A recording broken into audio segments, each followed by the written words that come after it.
guitar, and pretty much if you have a contingency plan for what we call a fire drill, there's always a solution. You just got to be ready to implement, just like any disaster, right? Yeah. And so, saying all of that, I just got off the road with LA Guns, and Tracy, I'm like, you want me to change those strings? He's like, they're fine. And he can build amps. Yeah. So if the amp blows up, we just take it in the trailer and hang out and figure out what it does. And he's building an amp in the bus, as something to do. Yeah. And, we're both guitar nuts. So it's like, perfect thing. On that note, what's the toughest issue you have ever been faced with while you are on these tours, dealing in the moment, something happens like we're talking about, and what would be the toughest issue? Well, usually it's my fault. Okay, so I'll start there. The toughest thing is not having the backups, right? So if you've got 2 amps out there, you better have a third one that you can switch to, or your artist needs to be able to go straight in and handle that without needing some crazy effects and stereo, this, that, and the other. If stuff goes down, you got to be able to just play, Through one amp. Yeah, and so That's the sound. You get someone like Joe, he can play through anything. Slash, he can just plug straight in and he sounds like Slash. Tracy Guns basically plugs into a Marshall. Yeah. There's a couple of pedals. Slash's looks complicated because it's all on a rack and on trays. Yeah. And it's got a switcher, which somebody else runs the switcher. Yeah. I was just tuning and handing guitars. Yep. And with Joe, he's got a pedal board and he handles that. Yeah. So it's Joe's the easiest because he's a cable, a few pedals, and a bunch of amps. It looks worse than it is. Tracy Guns, same thing. 4 or 5 pedals, basic stuff.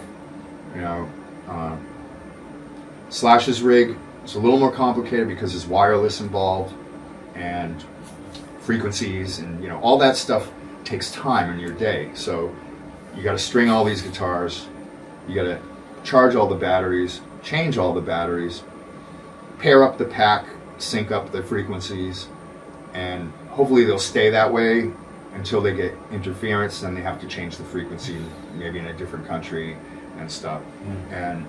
But there's a process with a rig like that where you got to turn on the pack and then hit a button that coincides with the pack to send it through the rig.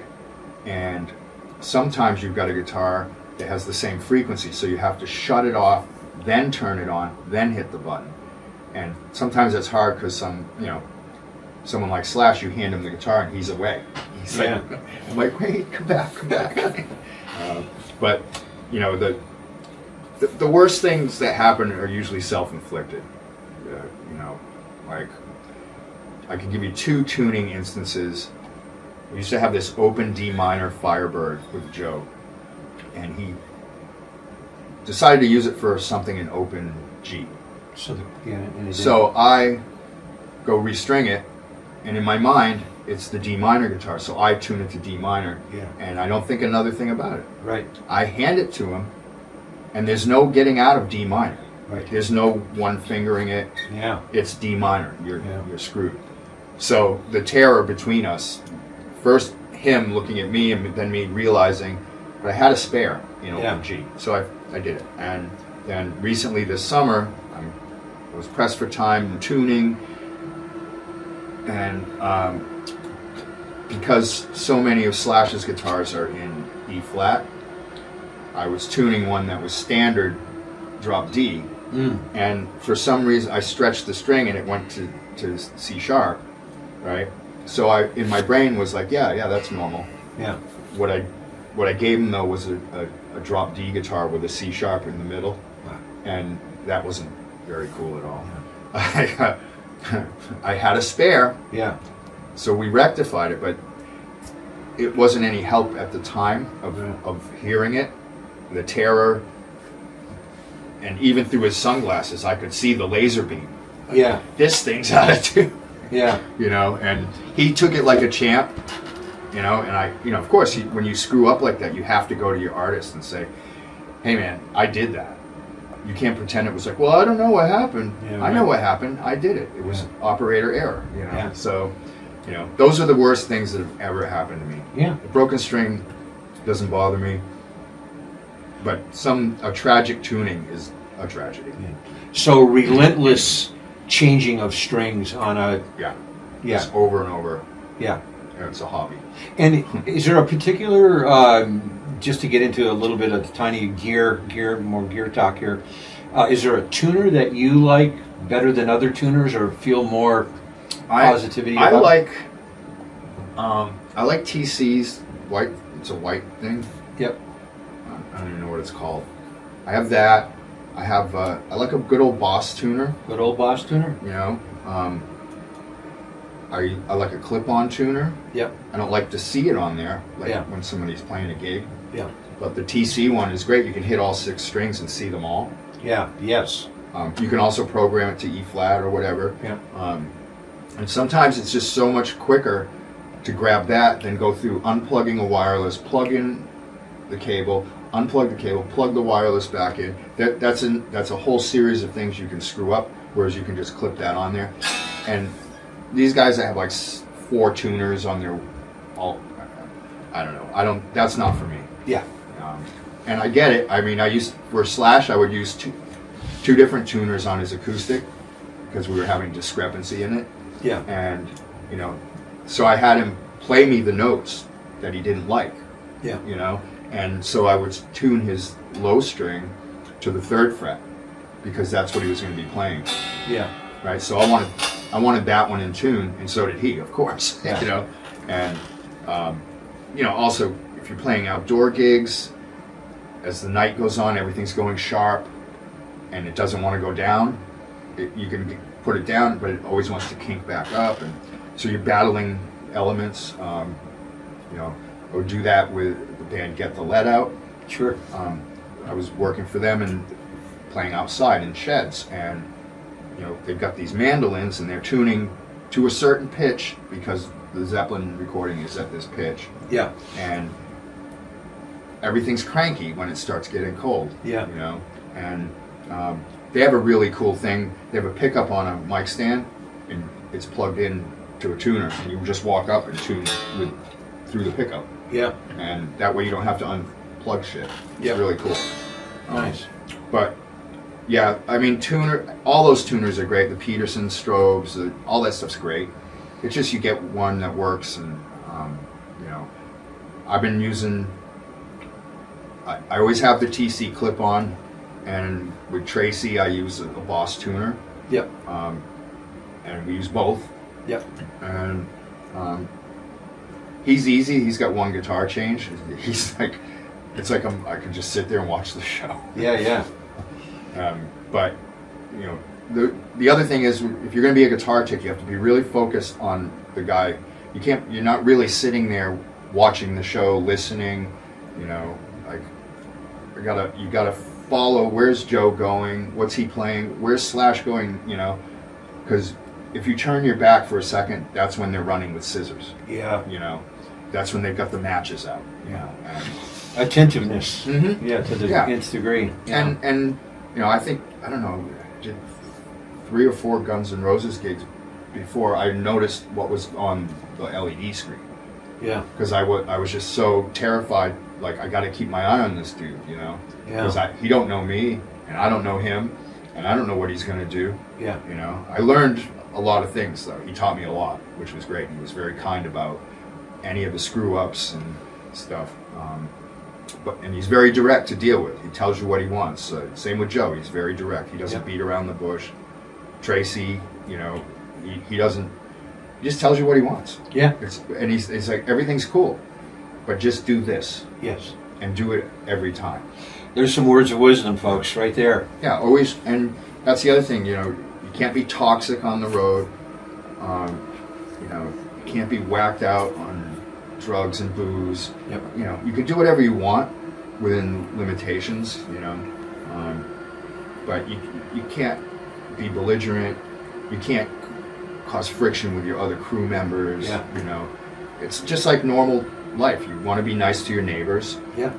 And when you're concentrated, living in a bus, weeks and weeks and weeks away from home, it's you got to be cool. Yeah. And I can't think of. It's been so long since I've had any toxic people on tour. Yeah. It's really great, and I try to set an example too, to be calm, and that helps the artist feel calm. Yeah. And if they're calm, then you can be calm. It's big. It's a chain reaction. Yeah, and like you expounded earlier, Joe's persona, his whole entirety of his persona, is so down to earth and calm that I'm sure everybody in the whole entire system in the crew is picks up on all of that, and everybody's behavior is really meshing quite nicely. Yeah, I mean, his current tech, they're so laid back over there, and there's just no need for a fire drill. Yeah. It's like let's just have a great time, enjoy the cool guitars, hear some great playing, and it's not rocket science. Yeah. It doesn't have to be hard. I know there's dramatic bands, some of that's because people are so famous, they don't have a normal life anymore. They can't walk down the street. Yeah. They're too famous, Yeah. If you're Axl Rose, you can't just go, I'm going to head over to 7-Eleven, right? Yeah. Someone's going to go, that's Axl Rose, and then stuff like that. And, Sure. And those people have to, someone like Daryl Hall, he's very, very well known. He's very successful, so it's hard to. So you got to surround yourself with people you can trust. Yeah. That aren't out to scam you out of stuff. Yeah. Money, fame, whatever. And when I worked for him, it was mainly playing acoustic. Yep. Which same thing. Stretch the strings. Yeah. And he's using like 13 to 56 on acoustic. Sure. And bashing it out, and he was also very simple to work for. Yep. Because I didn't approach him like some kind of star or something. I'm like, I'm here to help you. Yeah. I'm strictly here to help, and that pays off, and that gets you repeat work, and all you got to do is do something bad, and that'll follow you forever. Yeah. Do something good, and you keep getting work. Going on to another technology sort of question, what are your thoughts on the relatively new Plek machines? I like the Plek. Yeah. We first did it with a burst with Joe Glazer. Yeah.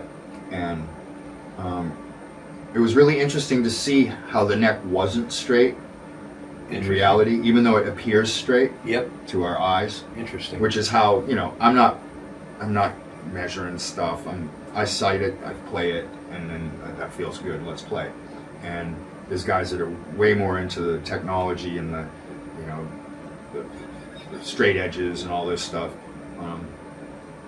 But the thing we found with the Plek is once it's refretted and leveled, it takes a few weeks of really playing the guitar for it to loosen up again, like to feel slinkier, I guess is the word. Yeah. But I do know that, strictly speaking from the perspective of what Joe did, he's had many bursts refretted via Glazer's place, and 58V, these are tools as well as, and it's kind of like if you have all these dented frets and it's plinking and plunking, why wouldn't you want frets on a beautiful instrument? Yeah. Oh, it's their original. Great. I don't want my original brake pads on my car. Yeah. I don't want the original leather on the bottom of my Doc Martin. Pete, point made. Yeah. Absolutely. Yeah, I mean, obviously you don't spray paint your guitar purple or whatever, or go ahead and do it. You just have to get over the fear of putting in the new frets and Yeah, you're and you back got in business. and you got to find someone who's super reliable. Yeah, that's the hard one though. Yeah. To yeah. find that person that has the qualifications. And I mean, Joe Glazer's shop, they're experts on everything. Yeah. And it's hard to find a guy like around here. I would probably, if I was going to get work done, I would go to Healy. Yeah. Trevor. Yeah, because they do really. They're painstaking in making a beautiful guitar. Yeah. He makes great stuff. He does great clean repairs, and super nice people. Yeah. That's the other thing. But now as guys get older, like us, Yeah.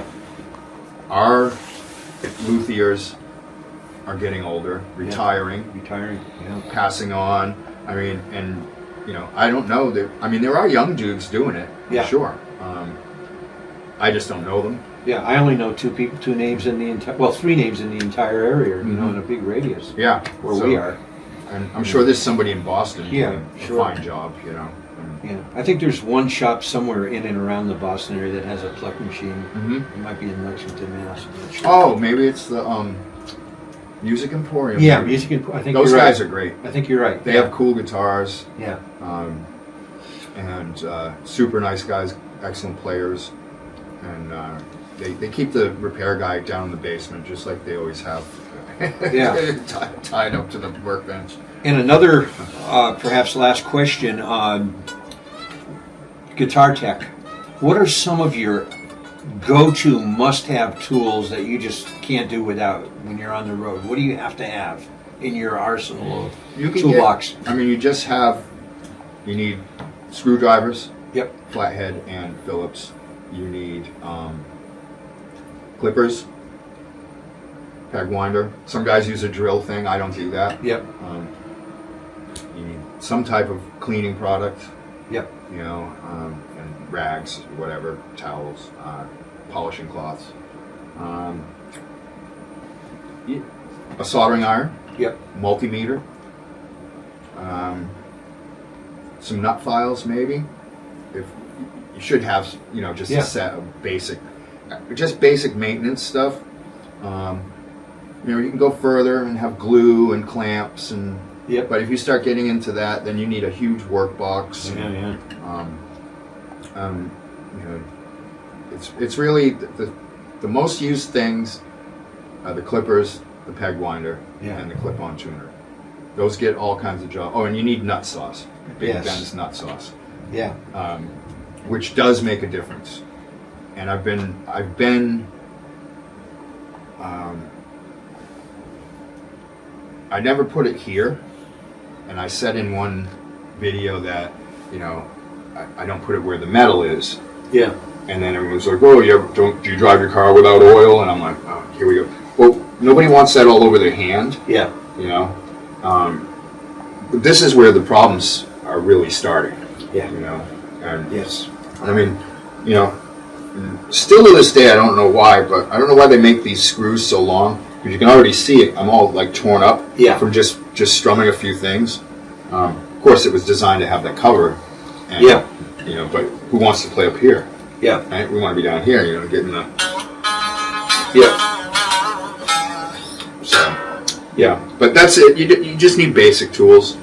To get Do you think the ashtray cover that went over the back piece there has some type of temperament of how, obviously, palm muting and kind of where you're going to play would have effect, but in terms of tonal properties, you think by slapping that on there it could?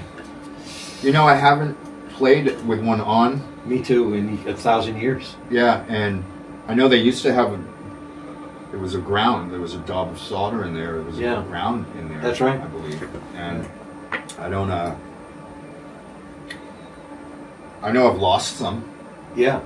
Like, been working and then like, where's that ashtray gone, And I have seen people use them as an ashtray. Yes. In the old days. Yeah.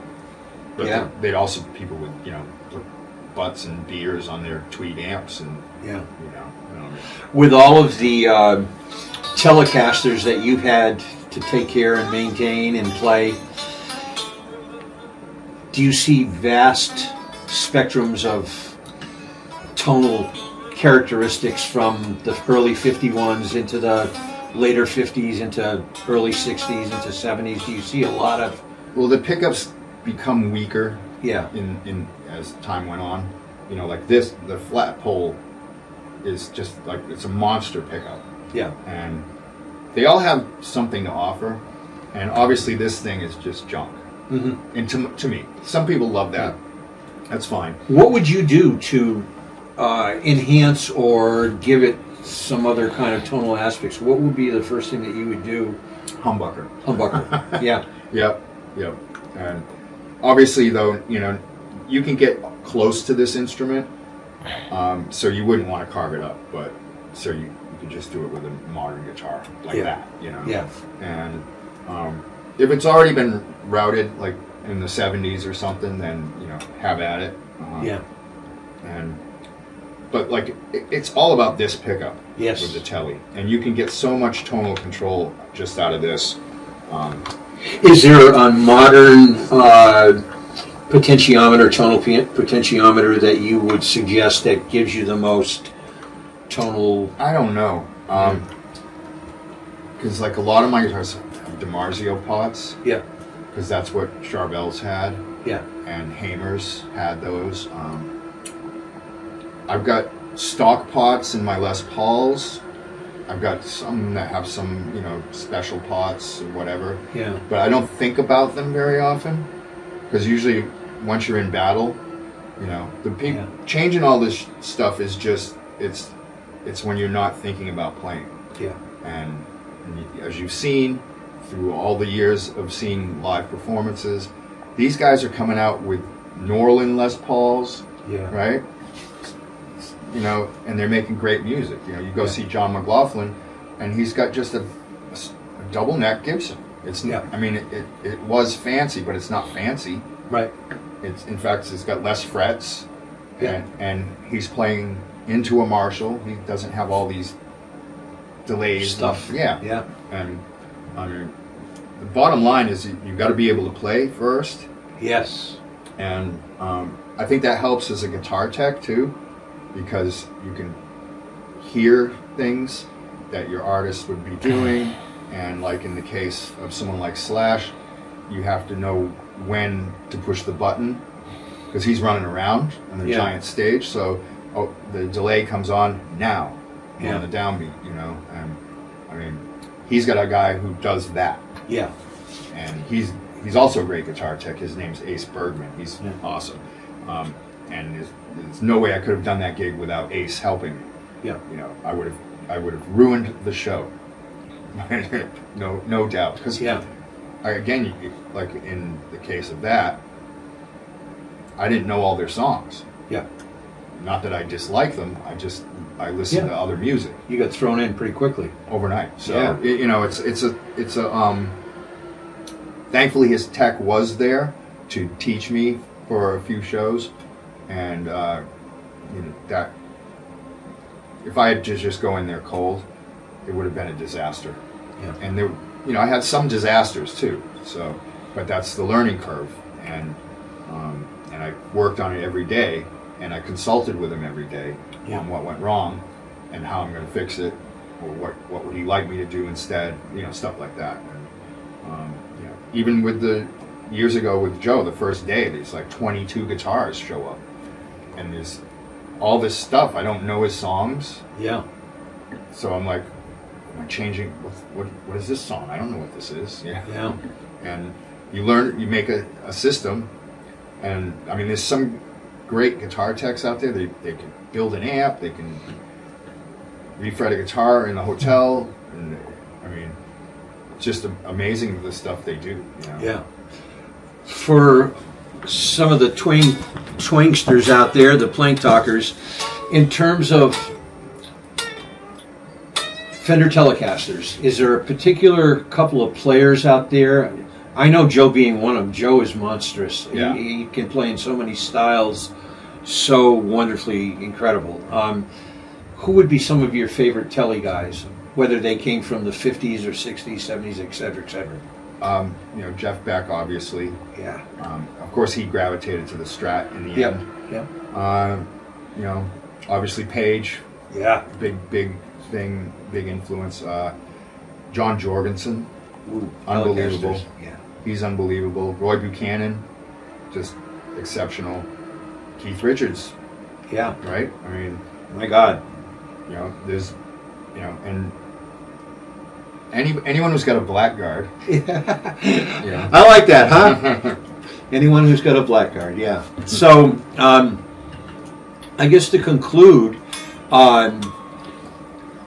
what are your thoughts on the current state for all musicians? Local, regional, national, international. You've been through so many kinds of observances of the entire music, from small town to cities to around the world, and things are changing, so to speak. Yeah, I mean, you can. Everyone has a platform now. Yeah. And everyone should have a platform, but it used to be more selective, and you had to earn your way in, up the ladder.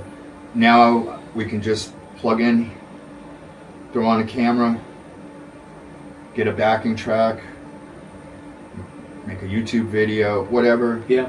Make a record in your living room. Right. We didn't have that No, just a few you years had to ago. save money, Yeah. and you go in the studio and you have to play everything right. Yeah. I love your story that you mentioned earlier on, where you got together with a bunch of your local fellow guitar players and had the round table, so to speak, and hey, here's this thing that I copied from Eddie, and here's this Jeff Beck thing that I learned from Blow by Blow, and everybody was showing. Now you can go on YouTube and there's 180 people showing you this. We didn't have that. And you couldn't watch anybody. No. You had to save your money to go to the concert. Yeah. You might, if you go see Van Halen, you might be way up in the back with your $7 ticket. Yeah. And you got to bring binoculars so you can see what is he doing. And we all learned off records, listening, scratch the record, keep going back. So you would learn an interpretation of a solo, not necessarily exact. And then I would show my interpretation to you, you would show it to your other buddy. Yeah. And then that one lick becomes your own, and then I bastardize it, the next guy does, and that's how you create a style. And so well put. Yeah, I mean, I feel the state of guitar playing physically is light years ahead of what you could even imagine. Yeah. But, and no offense to these guys, but you put them up there with the big boys. Yeah. You want to talk shit about Yngwie? Get up there. See what happens. Right. He will devastate you. Yeah, in 3 notes. Yep. Yeah. And he gets ragged on for playing fast and stuff. He's got beautiful vibrato, beautiful phrasing. He will light you on fire right in front of your whole tone family. Is unbelievable. Great tone, Yeah. And it's not because it's fast, Right. And he can play blues. Yeah. He just that's his thing, Yeah. You get up there toe to toe with a Steve Vai, Right. he's going to destroy you. You Yeah. know? Nuno will beat you up. Bonamassa will destroy you. Slash will destroy you in his style. Yes. He you never get, like I said before, you never want to hear Slash trying to play Yngwie. Yeah. And you don't want to hear Yngwie playing Slash. Yeah. Right? You want them to be themselves and create their own sound. And they have tribute to their predecessors, but a lot of these guys that are just like, they're so incredibly fast and accurate and metronomic. It's I don't watch that stuff. I think half the people, maybe not half the people, but I think a lot of people don't really understand the level of articulation that this hand needs to match. Mm-hmm. Everybody's working on this a lot of the times, but they don't work enough on this. Yeah, to I'm guilty. I'm guilty of having 2 different brains going. Yeah. And when people can really get the syncing, like a Paul Gilbert, like it's just devastating. Yeah, I saw Paul and Steve Morse do Or clinics. Yeah, and Speaking of a Telecaster player. Yeah, and the articulate, the stuff that was all really there a lot of times too. It was amazing to notice that. And a jazz guitar player, Pat Martino, his picking too, part of this hand was so the reason of why that stuff was flowing so much. Yeah. A lot of people can play fast and use all of their fingers, but if this can't match up to the other side of or it, a Demiola, Demiola. McLaughlin, it's just it's great. I mean, it's great that the people in the modern generation are doing the stuff they do with 7 strings, 8 strings, whatever. I just like, I'm interested in the stuff I grew up with. I still like the basic. Same here. 10 or 15 albums. Yeah. And so I grab, like, if I'm going to put in music in, I'm more interested in something I already know is inspiring me and sounds the way I want to hear things. Yeah. And I want everyone to be successful, and have a shot.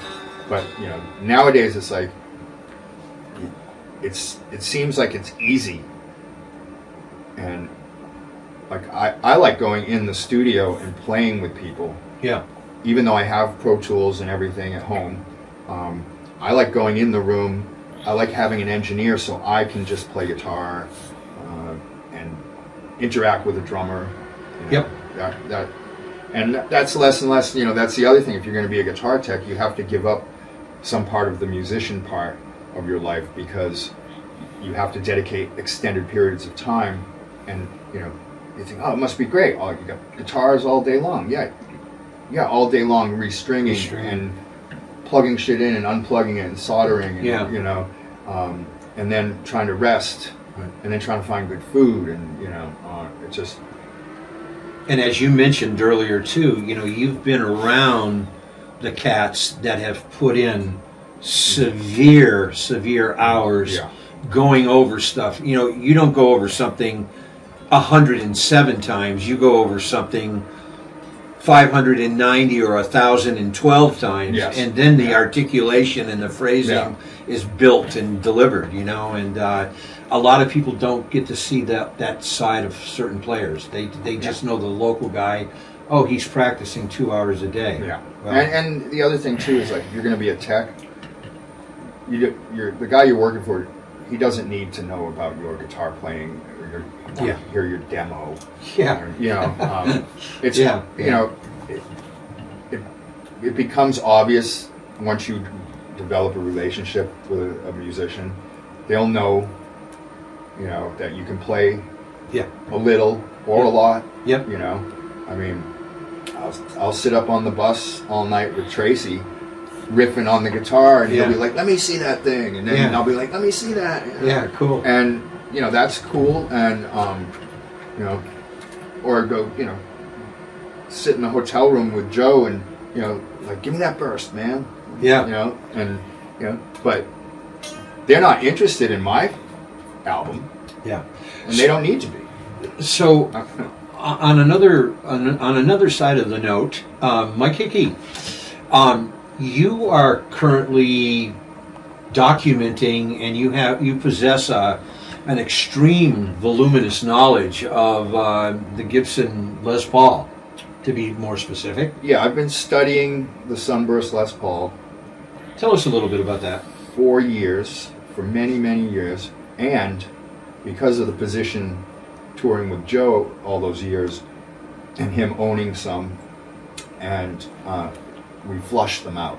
We love all guitars and all brands here at the Twang table, so behave yourselves out there. And so we started having people bring them, and several hundred later, I photographed them, made notes on some. Some of them, took apart and looked and documented inside, and I'm just trying to get organized. To reorganize what's organized already. To eventually have like a photo book. Nothing elaborate and not a bunch of stories. But the key factor is these aren't mail-in photos. These are photos I took. I handled the instrument, so it's not a fake replica. It's a real 58, 59, or 60. And then I'm working on the serial number list because the ledgers at Gibson are missing. So I've been putting this list together. Of course, it changes every week because I find another serial number, and that's for bursts, gold tops, flying V's, explorers, melody makers, Epiphone coronets, things like that. So I've just got a comprehensive list going, and for some reason the ledger just stops in 58. Yeah. And then it starts back up in 61. So Nice. who knows where, Yeah. why it stopped, where the rest of the pages went, what anything could have got thrown out, who knows. Yeah. So that's a hobby I have, and Well, it sounds like an interesting endeavor that can add to the evolution of knowledge, out there, and you've experienced. and the thing is, something. like, now that I'm getting older, I want to share the information. I want to get it out there because it's, and especially in this modern day, once that's published, everyone's going to steal the info, Yeah. and But you're the catalyst to bring that next step. I can of, get, and I have a friend who writes books, Yeah. so he can help me get a book out. Yeah. I don't expect to get rich or anything, and the trick is, I'm not going to have to pay somebody to write anything. I'm not going to have to pay someone to use their photo, and so a lot of these things, if somebody took the photo, they'd be like, "Oh, you're making money off it." I've contributed my photos to Les Paul books and stuff, Yeah. and I found it to be a free copy of the book is what you get out of it. Yeah. And I liked doing it, but then I thought, well, why am I giving my stuff away? Yeah. So hopefully I can get that tightened up in the next year or two, and I hope so too. yeah, I'd like to get it out there, and I'm fortunate enough because of the people I know. I've been able to document a lot of stuff, and handle a lot and learn. Another day in the life of Mike Hickey, a very, very generous person. Thank you for coming down and Thanks, buddy. and joining us here. My And pleasure. really, really enjoyed your words, and I think sharing some of your insights is going to be beneficial to someone out there, and that's a good thing. And I love a lot of your stories, and the point, what it's really all about, is the joy of all of everybody advancing in some way or another, and you just play and you work at it each day and try to find some new stuff. And thanks for bringing this such a glorious weapon with you, as Greg would say. Yes. Yes. A glorious tool, and that's really something. And well, thanks for coming down, Mike. Well, Really, thanks for inviting me. very appreciated. So,